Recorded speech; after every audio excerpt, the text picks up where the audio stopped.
Hello, everyone, and welcome back to another Rockies Daily. I'm your host, Scott Ayers, where we talk all things Colorado Rockies. Make sure to hit that like button and subscribe as we continue to grow this channel out. And we've got some fun things to talk about today. I think the first one that we'll start with is Willie Castro. Castro is still in the mix for the Colorado Rockies. And we've talked about on this show before of different ways that the Rockies can get help in the infield. We mainly focus on first base, and Castro's really been the one name that the Rockies have been tied to in this entire offseason. We've seen Josh Bell obviously sign. We've seen some other names, but none linked to the Colorado Rockies outside of Castro. Castro being the one guy who was an all-star in 2024. And I think the reason why the Rockies like him is obviously his defensive versatility. The infield really struggled at times last season. And so Castro would actually be a really nice guiding force for the Rockies. You can really play him just about anywhere in the infield. And with some of the injuries that they dealt with last season, it would be nice to be able to plug and play Castro as he goes. Hitting-wise, he's going to be more of a contact hitter. Even in his all-star season, his slugging didn't even reach over 400. He ended 385. And then the following season, it really dipped, especially when he was traded to Chicago.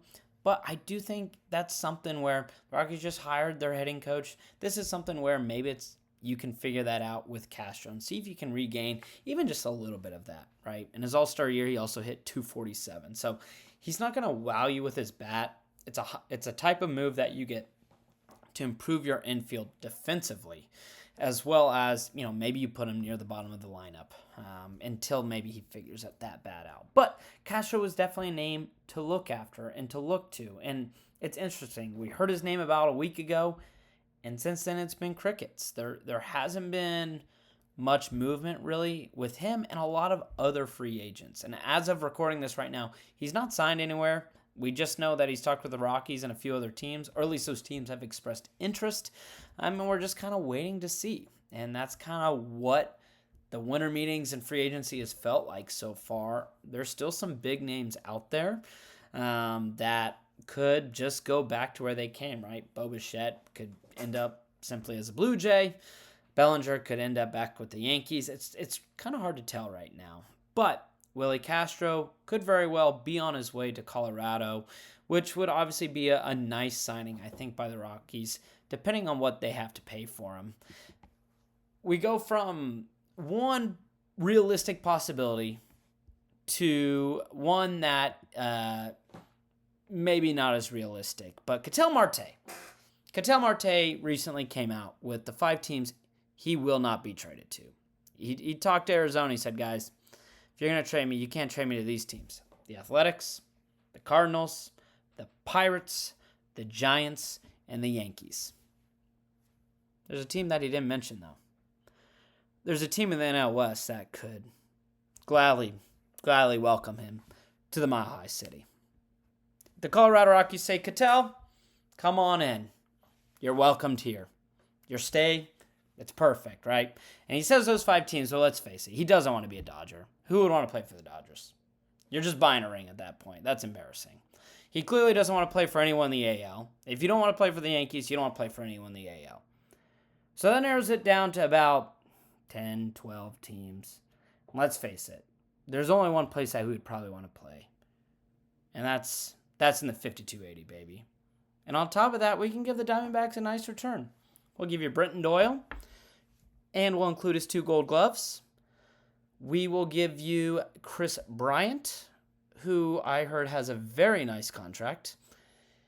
And most importantly, we would donate the city of Castle Rock for the period of time that Ketel Marte is a Rocky. That's about the offer that we can give, which would be kind of an interesting offer. Cities aren't typically offered when it comes to dealing with players. But just imagine there's just a population in Colorado that is just designated to Arizona. I mean, then you're just getting into a lot of weird things. But regardless, that's the kind of offer that the Rockies can make. Do I think the Rockies would actually be able to offer anything for Ketel Marte? Probably not. Do they have prospects that would make sense for both teams for a type of deal? No. Am I going to continue to believe and lie to myself that the Rockies have an opportunity to get him? Absolutely. As we should, right? We haven't had much hope. Just the idea of the Rockies picking up some superstar-esque player brings me joy. It's been a long time since we had Nolan Arenado. Hunter Goodman's the closest thing I've had to that since, that just drop of joy. Maybe dopamine's the right word. So I'm going to do the same thing with Ketel Marte. Realistically speaking, it's a crazy 5 teams. There's a couple that make sense. I wouldn't want to play in Pittsburgh. Probably wouldn't want to play for the A's, even though they're going to Vegas. Probably want to play for the A's. The Cards, maybe they just no thank you anymore. And then obviously the Giants and the Yankees, which if you search up his name with, Marte and the Yankees, there could be something there for why he doesn't like New York. And he just hates the Giants because I think we all hate the Giants. Not as much as we hate the Dodgers, but I guess all hate the Giants too. So it's a very interesting story, and one that I just figured we had to bring up. And maybe I'll bring it up again in a week if Ketel Marte still hasn't been traded. We make a couple trade rumors. Spread some lies out there to the point where they become truths. And then the Arizona front office says, maybe we do need to deal with Colorado. I'm thinking outside the box. That's what we're doing. What isn't outside the box? Obviously, the Colorado Rockies just hired a new assistant GM. That's not outside the box. What was outside the box is they actually hired outside the organization.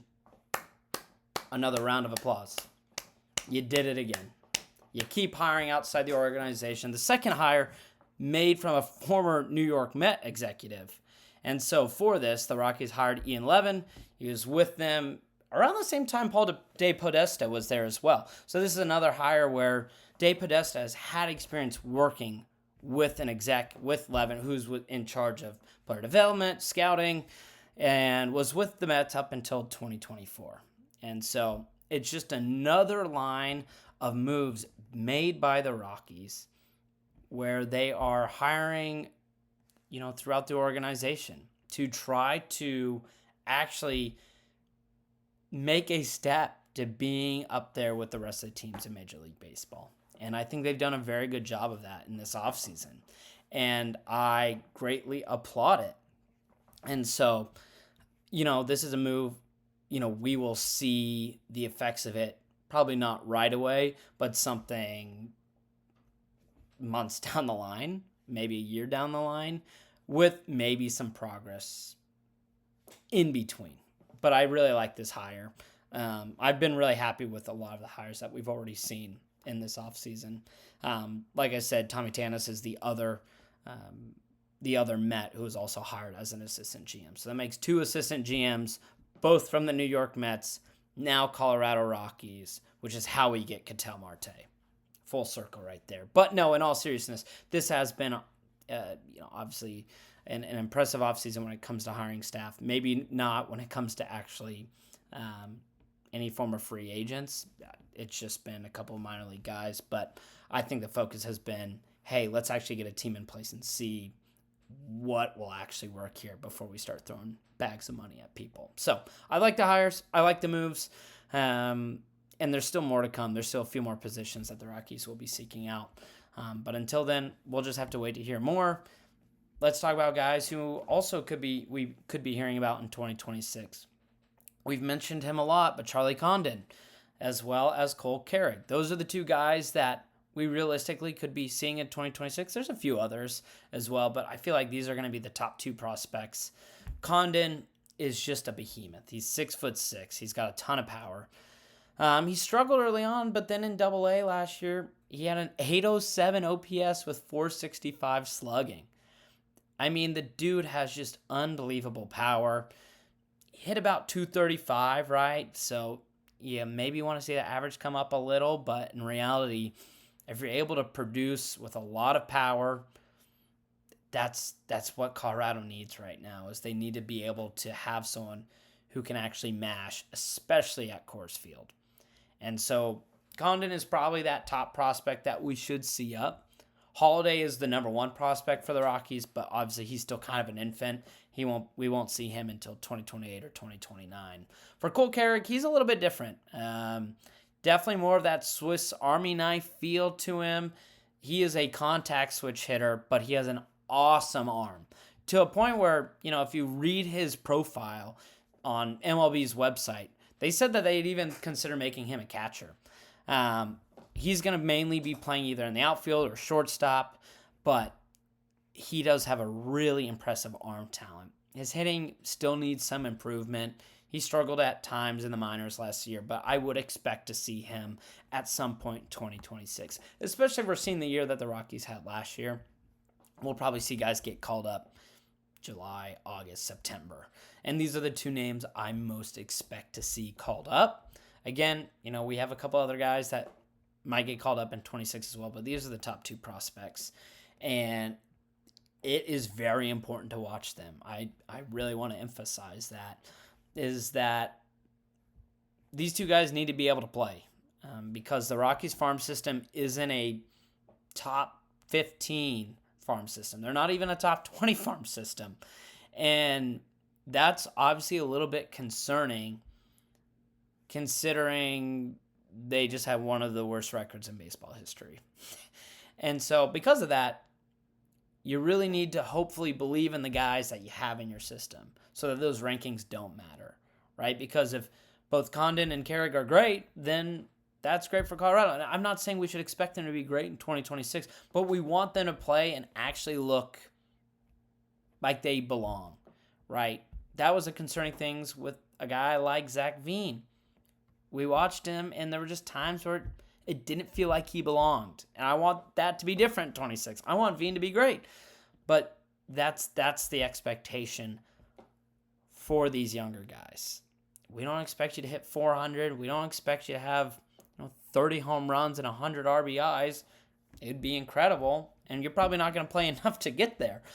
But we want to actually be able to watch and say, hey, there is something there. And there is some hope in that player, right? So that's the big thing for the Rockies is some of their guys have just left some room to be desired in terms of top prospects, just not fully panning out yet. And Condon and Carrick are the next two in line to see if they can answer the call.